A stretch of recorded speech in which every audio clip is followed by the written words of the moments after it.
Hello, everyone, and welcome to our second fortnightly Q&A session where I go over a few topical issues in the medical careers process here down under in Australia and answer any of your questions or try to steer you in the right direction. So hello, I'm Dr. Anthony Llewellyn, the Career Doctor from Advanced Med and the Career Doctor YouTube channel. Thanks for joining us, whether that be on YouTube or Facebook or LinkedIn. I don't have any. I think I've got a Twitch stream as well, but I don't think I've got any followers on that. So we're using the three platforms, which is exciting today. And we've already got one question in the chat, which is about international medical graduate options for internship, which we will get to because I was going to do some stuff about the internships process here in Australia because that's currently kind of happening at the moment in terms of applications. But please. For those who've joined me on either of those channels, just let me know that you can hear me okay in the chat, and introduce yourselves to me. If you're on Facebook, at the moment, you need to now connect to the chat via the ticker on the stream there, which is chat.restream.io/Facebook, so I know who I'm talking to. It's really super helpful if I can have a name, even if it's just your first name, that'd be appreciated, rather than me having to sort of respond to Facebook user. So if you wouldn't mind, if you're on Facebook, just click on or go to that link, chat.restream.io/Facebook, connect up so that I can actually know who I'm talking to. And yeah, if I'm assuming everyone can hear me okay. I am asking because I've got a new, hopefully improved mic that comes across a little bit better, but just let me know if there's any audio problems. So let me go over to the web here, and I'm on the chat there, so I need to move that. Why don't we talk about internship, because we've already got a question about that, and I was sort of wanting to go through that a little bit more today. So the Australian internship system has kicked off now. There is now a video on my Career Doctor channel, which you can go check out, which goes over the various options, how many positions are available in every state, etc., etc. Lots of tips and hacks for anyone who's like a medical student who's watching in terms of how best to apply. So that's all covered there. And we go through all the sort of general things that you need to consider, talking about the priority list, which will, I think is something that we need to talk about today, as well as the key dates. So I skipped over that. But as you can see, applications are now open as of the 9th of May, so Monday this week. So I did go back through and check, and all the state and territory application portals should now be up and running with all the information, and you should be able to apply if you're eligible to apply for an internship. And you really do have a limited period of time. It's basically a month. So if you are in the position where you are a medical student or maybe an international student or something like that who's intending to apply for internship this year, you should be doing as much as you can now. If you should be going to the various links off my page. For example, if you're going to apply in New South Wales, we've got the link down here to the HEDI Medical Graduate Recruitment page and the application portal. So for every state and territory you're thinking of applying to, go and check out what you need to do, because it does differ slightly from state and territory to state and territory. You'll have to do things like put preferences. You might have to upload certain documents like English language test scores or change of name, stat decks, etc., etc. You want to be prepared and have all that stuff available now, so you're not like at the last minute applying and realising you're missing a piece of critical information. When I was the medical director at HEDI for 4 years, from 2012 to 2016, pretty much every year there was at least one or two medical students somewhere who seemed to have missed the whole point that the intern application system was happening this year, and they missed out on putting their application in, or they missed the closing date, and essentially they missed out for the whole year. It is pretty strict, so don't let that be you. Now, a question in the chat, and I'd love to know your name. Maybe if you could tell me who you are. Can we apply for an intern position as an IMG in this campaign? So let me just go through your limited options here. I get this question lots. I'm probably going to do another video on it to sort of bump that to the top of my playlist, if you like, on YouTube.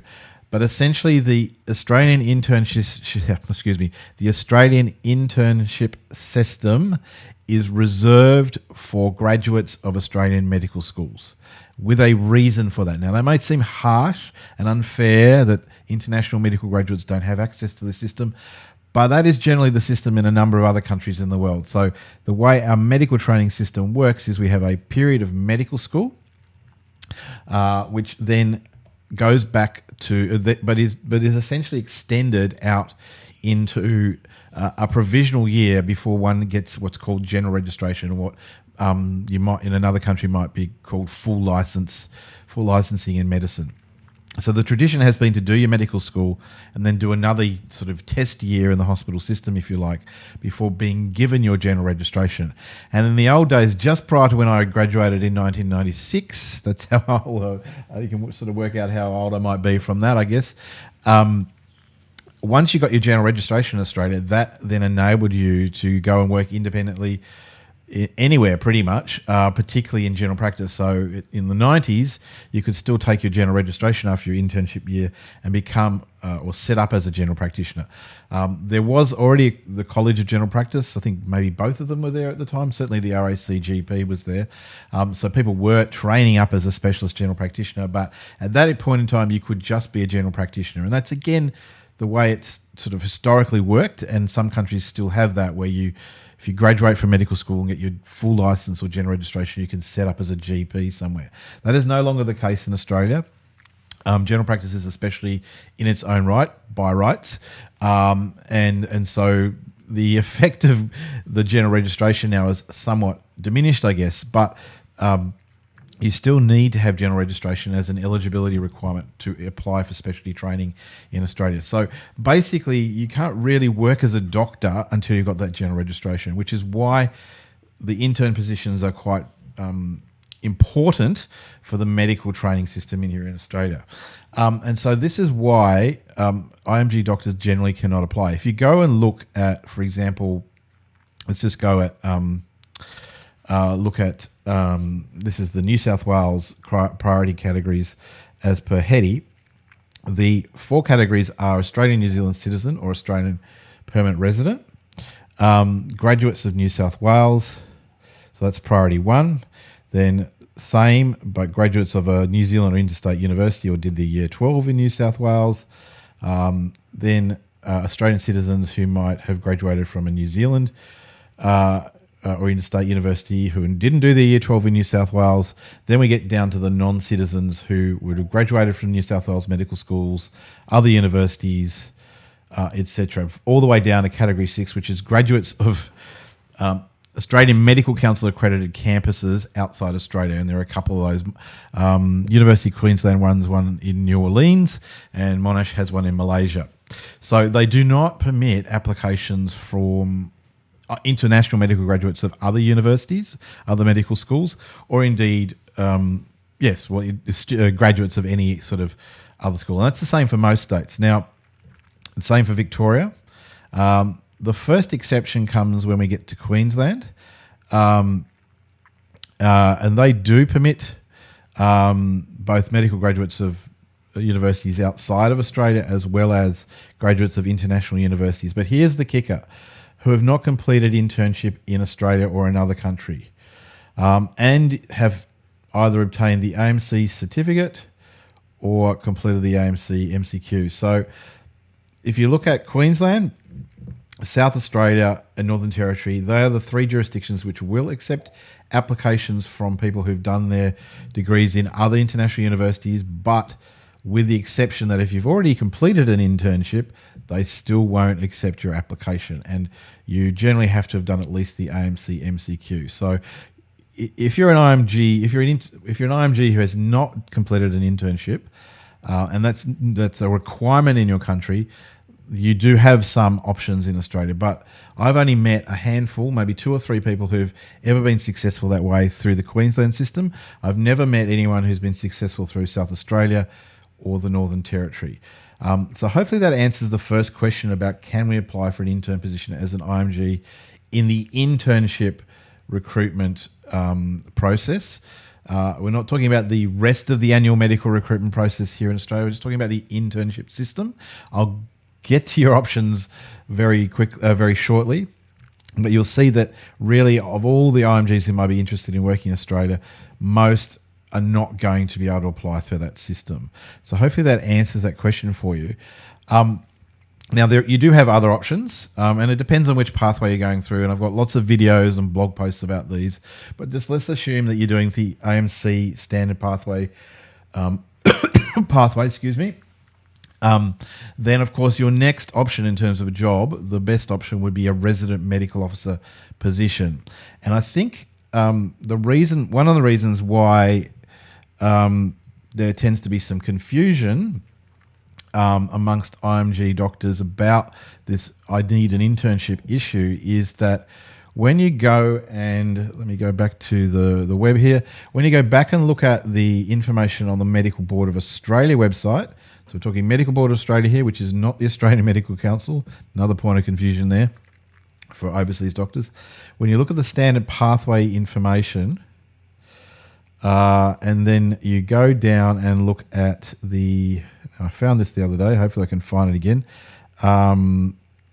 the evidence of supervised practice. So with the standard pathway, the general way the way of completing that is do your AMC Part 1 or Part 2, and or minus, or plus or minus Part 2, get a job for 12 months, supervise, complete the Part 2, complete your 12-month supervision. When we're talking about your evidence of supervised practice and what that needs to look like, this is where I think the point of confusion comes in, because firstly, the kind of standard that the medical board requires, or the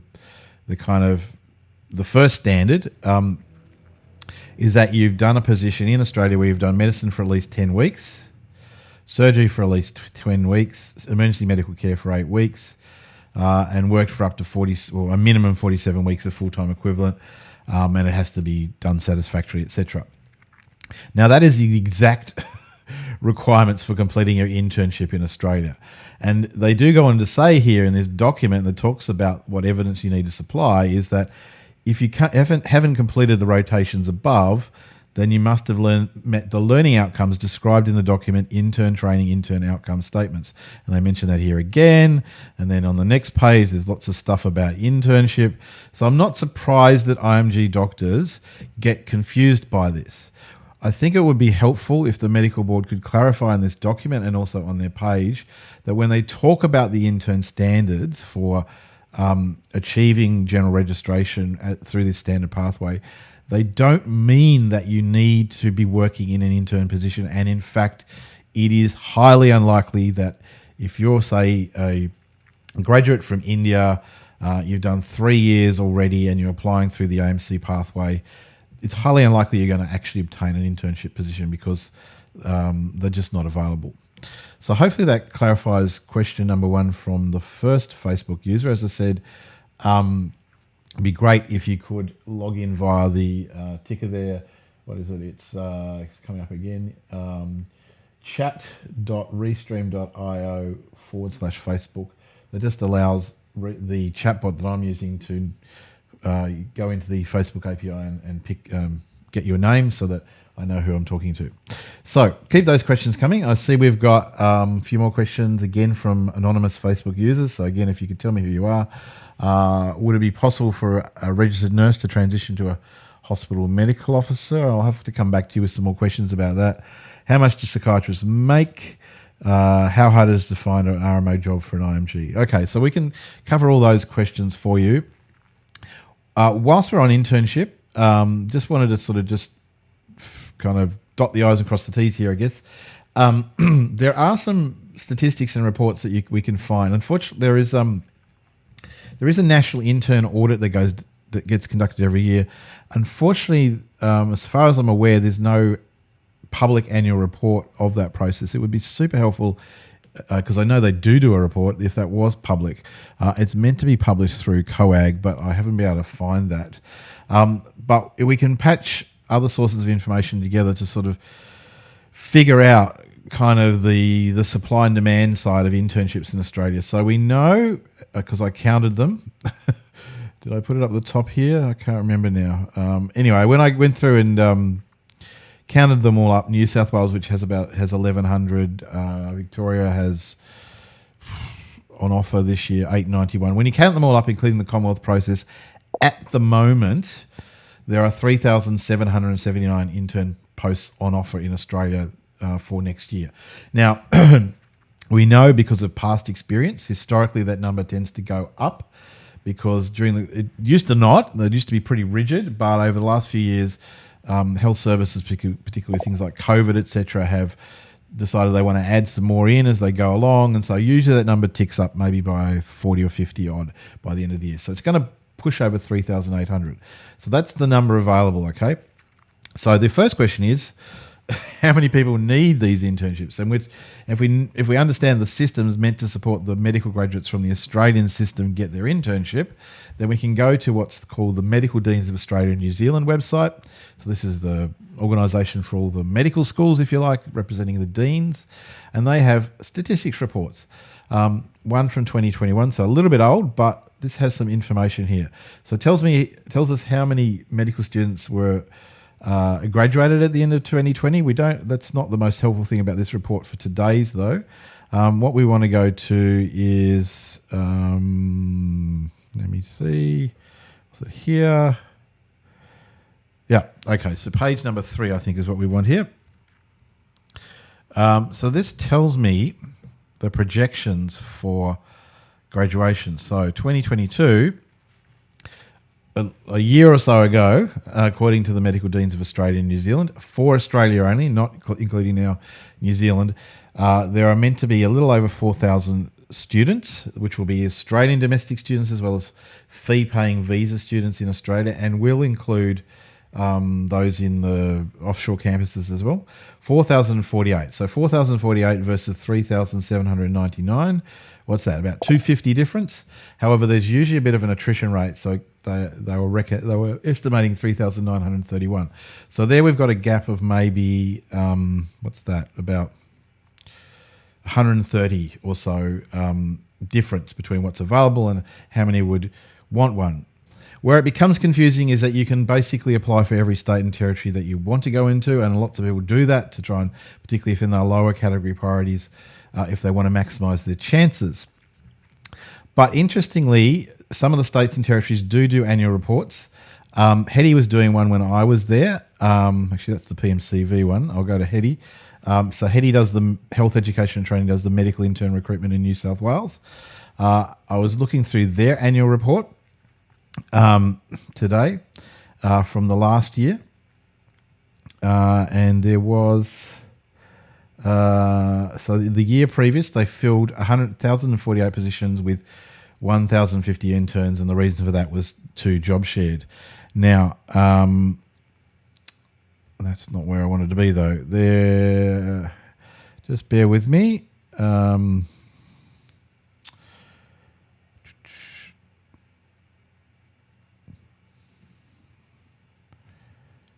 Yeah, so this is kind of their summary document of the executive summary of what happened last year for those people doing internship this year in 2022.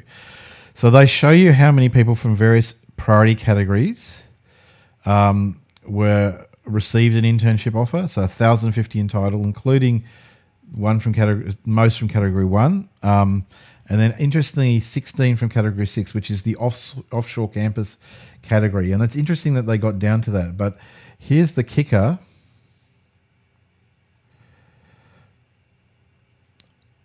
Let's just bring that down a little bit more. All onshore and offshore medical graduates were exhausted in New South Wales for the 2022 clinical year. So what does that mean? That probably means that they actually had more positions available and they weren't able to fill them because at a certain point, the people who had applied for internship in New South Wales had exhausted, either because they'd been given an offer in New South Wales or somewhere else in Australia, or perhaps took up an intern position in their own home country or somewhere else that they could get an internship.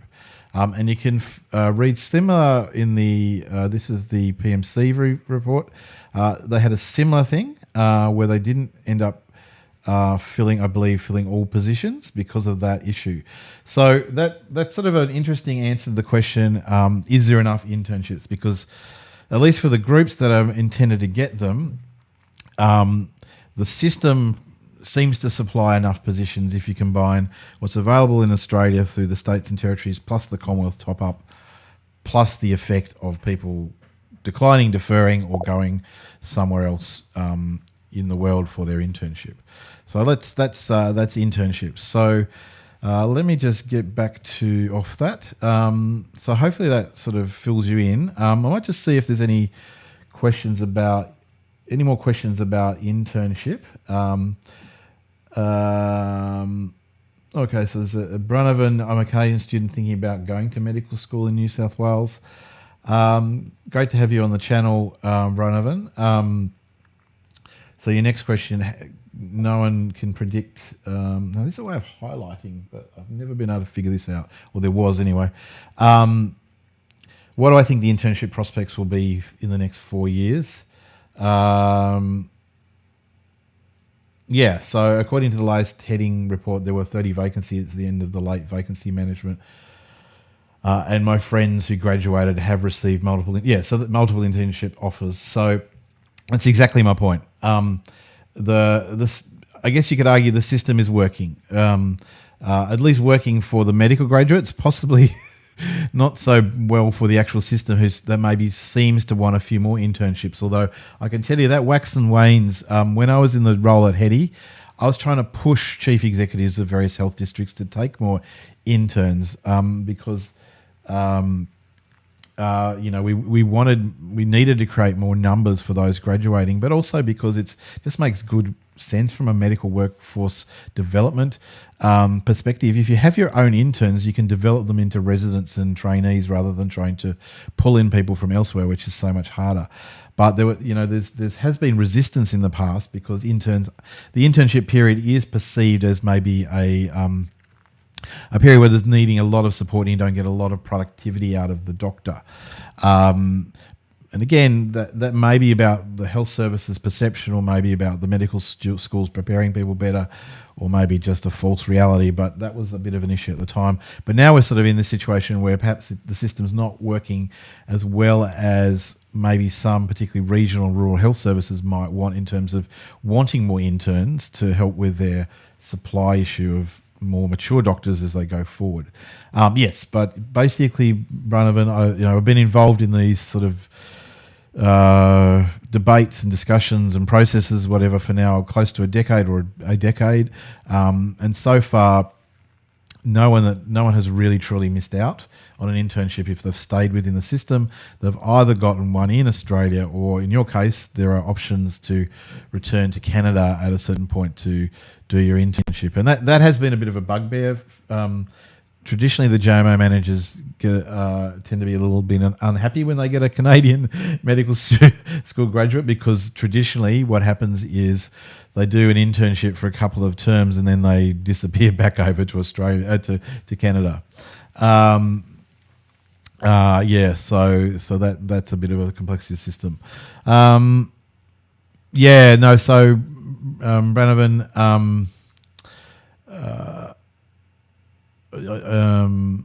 am I really popular, or is Australia popular? I'm assuming you mean Australia is popular.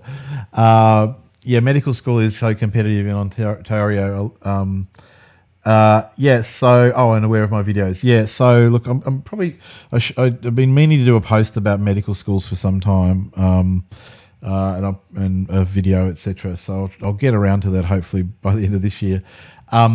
So my understanding is the Canadian system basically graduates about half the number of doctors it needs medical school, and it's been such an issue that the Canadian government has commissioned reports into the quality of overseas medical school programs, because half of the your intern graduates are coming back from other programs. That may have changed since I last looked at it in terms of the percentages, but it's an interesting thing. I mean, Canada leads in postgraduate education, but it does have this issue where it doesn't seem to be graduating enough medical students from medical school. All right, so let's hop off that's the internship. Happy to take some more questions about it, but let's try and help out some of the other people with questions. Again, if you are on Facebook, if you can connect via Restream with the ticker below so I know who I'm talking to. So, question from a Facebook user: would it be possible for a registered nurse to transition to a resident medical officer or a hospital medical officer? I'd probably need a little bit more information about why you're asking that question, but essentially your answer is no. You can't. I mean, nursing is a different profession altogether from medicine. You would. I mean, the only way you could do that is to, and this does happen, is to apply for entry into medical school, and usually with a health degree or something like that, you can sometimes get a bit of maybe some recognition of prior learning. Maybe it depends on which medical school you go to, but you can't just retrain and transition into another professional role in the hospital. I think also a lot of some people sort of do allied health or nursing degrees or something like that, and then halfway through their course manage to get into medicine, and so then hop across. And I think there's some advantage for that. You've got you've already probably had some hospital exposure, learned a fair bit of medicine, etc., from doing that. But no, you can't just directly transition from a registered nurse into a doctor, essentially. While we're on HMOs, and we'll come back to the psychiatrist question, there's a question here about how hard is it to find an RMO job for an IMG doctor. Again, that's a pretty broad question there. I don't think it's as hard as some people perceive. I think when you look at the statistics in terms of how many, if we're just again talking about the standard pathway, which is probably the hardest pathway, if you look at the statistics about how many people are sitting and passing the AMC exams versus the various registrations every year, the numbers don't mismatch too much. But I think there probably is a bit of a backlog of people who've done the AMC Part 1, maybe even got the certificate and not been able to get into jobs. So, yes, it is, for me, the AMC standard pathway, there's probably two bottlenecks or pain points in the system. One is probably the clinical exams. They are pretty tough. But the second one is actually getting that first job. And the problem is whenever a suitable job comes up where they say, general RMO or whatever it is, or RMO in emergency department, selection criteria, medical degree, eligible for registration, you'll get heaps of people applying. I think it then depends on what you offer, and if you can certainly optimize a few things. Go on to my YouTube channel and watch the video where I interviewed Dr. Naj Sunru, Outback doctor. I think he had 34 applications, but he finally got in. So it is about having a good approach to finding opportunities, submitting a decent resume, being able to interview well, keeping yourself up to date with medicine and working, preferably in a clinical role. But I mean, Naj was, I think, out of clinical roles for quite a while and managed to get a job. So that you continue to be employable when you've got the opportunity in front of you. So I can't give you any, there's no statistics, sorry, Facebook user, about, what the number of people applying versus acceptances. No one keeps those records. It is hard, but it is doable if you apply yourself. I think the sort of doctors that tend to struggle are ones that are maybe a little bit more experienced, and are perceived by the employers as not being able to slot back into a sort of general resident role. So, if it has been some years that you've been trying, there is that kind of diminishing rates of return issue where you probably your chances are probably going to get harder and harder as you go forward. But I think the majority of people do make it as long as they apply good strategies to it.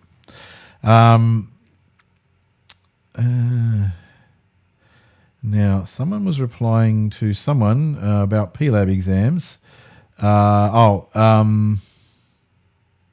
Okay, yes. So, let's go to this one about. So apparently this is Ahmed. How much do psychiatrists make in Australia? If I work in the UK through the PLAB pathway, can I work in Australia without AMC exams? Yes. So if you complete the P Lab in the United Kingdom and are able to get 12 months supervision brackets internship equivalent, that's the definition from the Medical Board of Australia. So that's usually through any sort of supervised post where you can get an official document that says that you function at above or level of an intern. I think it's foundation year equivalent, whatever it is. You'd have to go. Well, we can look this up actually. Then you can apply to work in Australia. And you would probably, if you're interested in psychiatry, then the sort of job that you would probably apply for would be sort of a psychiatry RMO type role. So here's the Competent Authority pathway. And then the requirements are here. Click on that again.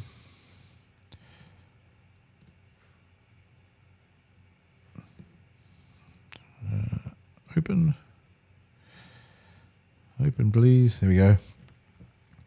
I might blow this up for everyone a little bit so they can see it. So you either have had to graduate from a UK medical school. This is the graduate side, and then I was up at the top? Is it interesting? They put the P Lab above the actual just graduating from a medical school thing. So complete the P Lab, professional and linguistic assessments board test, and complete either the foundation year or 12-month supervised training internship equivalent in the United Kingdom. So as long as you, and there are lots of people who come through this pathway, as long as you have something, whether you're a UK grad or P-Lab grad, that says that you worked 12 months supervised and worked at the level or above of an intern, the medical board will generally accept that for your registration purposes. So that will enable you to apply for a post here. What you want is a post that's, again, it needs to be one of these ones where they say eligible for registration. It'll be a provisional year for you. There are a few forms that need to be completed, but so long as you perform successfully in that role, you'll then be offered general registration. So what you would probably want to look for is just a general RMO job, which is open to IMG doctors, or possibly a psychiatry RMO job, particularly if you've already done some psychiatry. And then you'll be able to get your general registration. From there, you will be able to apply to the Royal Australian and New Zealand College of Psychiatrists, I should say, because there's no permanent residency or citizenship requirements for that college, and apply to go into training and do your training, which usually takes a minimum of 5 years generally, and then you can become a psychiatrist. If people are interested in salaries and expectations, then on my blog, there are several posts around this. Let's just go to the more. The most recent one is this one, highest paid doctors in Australia, where I break down all the latest salary expectations or the income earnings based on the most latest figures from the Australian Tax Office. So you can see under occupation groups, psychiatrists are fifth out of 1,100 odd. Well, actually, no, that's occupation groups. Fifth out of all the occupation groups in Australia. So average is about $235,000. But that's an average, and then your median's a bit lower than that. That'll vary on a lot of things, whether you're working publicly, privately, full-time, part-time. If you work with all of these salaries, if you work full-time, you'll obviously be doing better than this, because it will reflect also lots of people working part-time. So it's certainly possible to earn a lot more than that in psychiatry. The meta message is doctors do very well in Australia, because this is the top 51 occupations, and pretty much every doctor specialty is in this, barring trainee doctors, for kind of obvious reasons. The trainee doctors aren't too far out of the top 50 either. I think they're about 100 out of about 1,100 occupations. So hopefully that answers your question there, Facebook user. So someone said they're Not sure if this is Sean or Sean replying to Sean. I've already passed the P Labs and been working in the UK for a year now. So it sounds like you're on your path there. Sarah. Hi, Anthony. Hi, Sarah. That was a while ago. Nice to meet you. Can IMGs not resident in Australia with years of experience apply for position of intern? So I think I've just covered that, Sarah. If you've already worked as a doctor, basically the internship system in Australia is not designed for you, and there's really no way of applying for an intern position. When I was at Hetty, we even had an IMG doctor. She was appealing, I don't know which, I think it was through the Administrative Appeals Tribunal or something like that. She had a legal case, and I think there was one in Canberra as well where doctors tried to run a case that there was discriminatory, that they weren't able to apply for the intern system, and I forget how that was resolved. It wasn't in their favour, and I think the argument ran that there are other pathways. So you need to explore the other pathways. If you can tell me where you're from, Sarah, I might be able to sort of tell you whether it's standard pathway or competent authority pathway. Thanks, Aura. Is it possible currently to get an RMO or HMA job offer? I'm a IMG doctor with AMC1 and PTE. What's your PTE score? So I'm eligible for upper registration with 10 years experience in the field of critical care.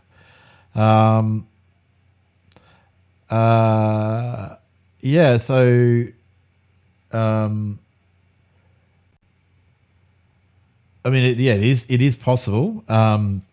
I'm thinking about, with you, the 10 years experience in that might be you might be running into an issue where employers here may be thinking that you are too experienced. On the flip side, there's a high demand, particularly in emergency departments and ICU, for critical care skills. So I'd be interested to know whether you've actually applied for jobs already, and have you been given many interview offers? I would.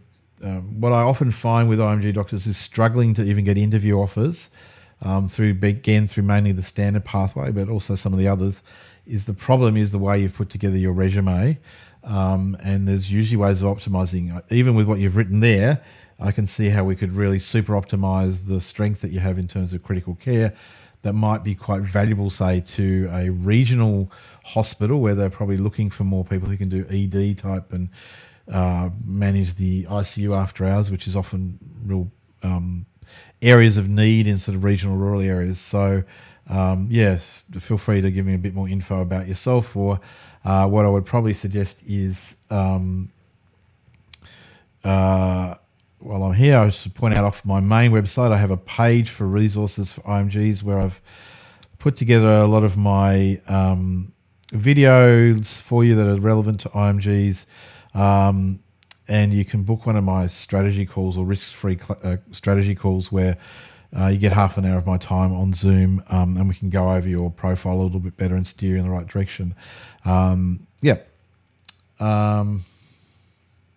So you're trying to apply, but you haven't got any interview offers yet. So I suspect that one of the problems is how your resume is presented.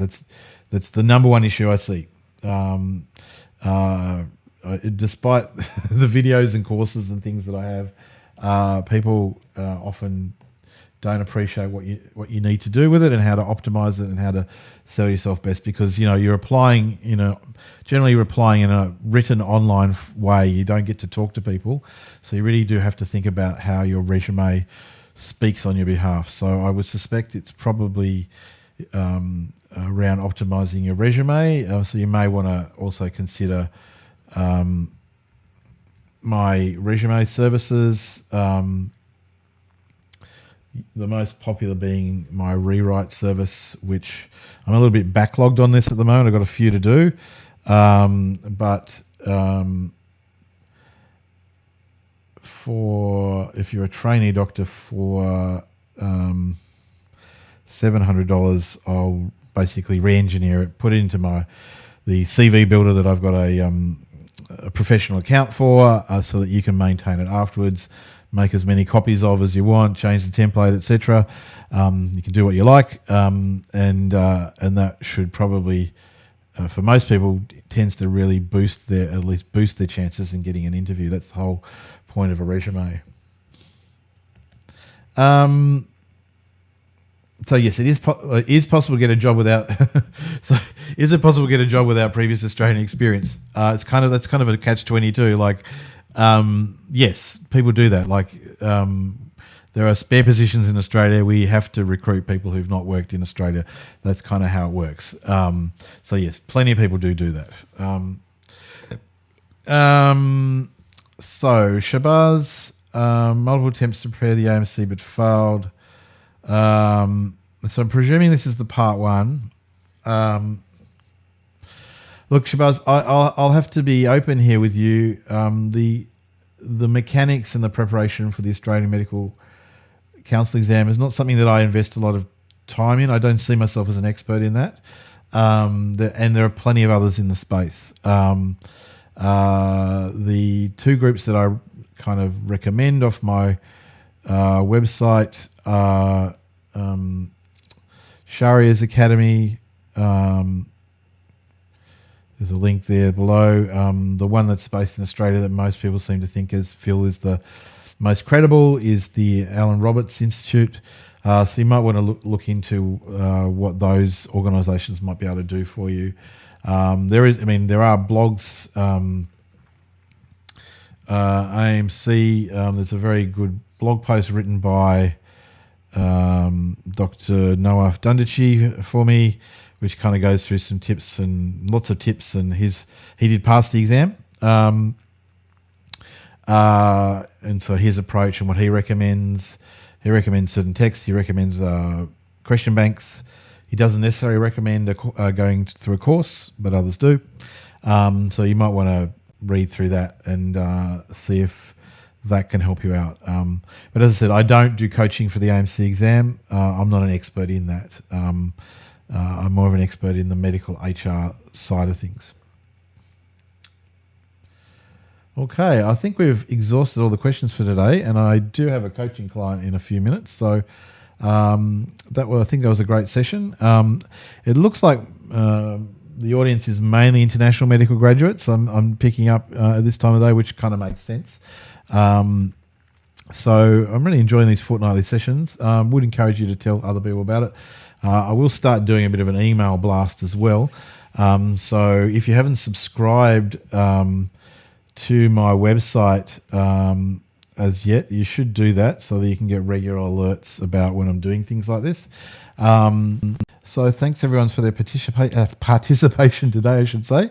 Hope you have a good rest of the day, and I'll see you on another video, and I'll see you in 2 weeks' time for the next live stream. Thanks, guys.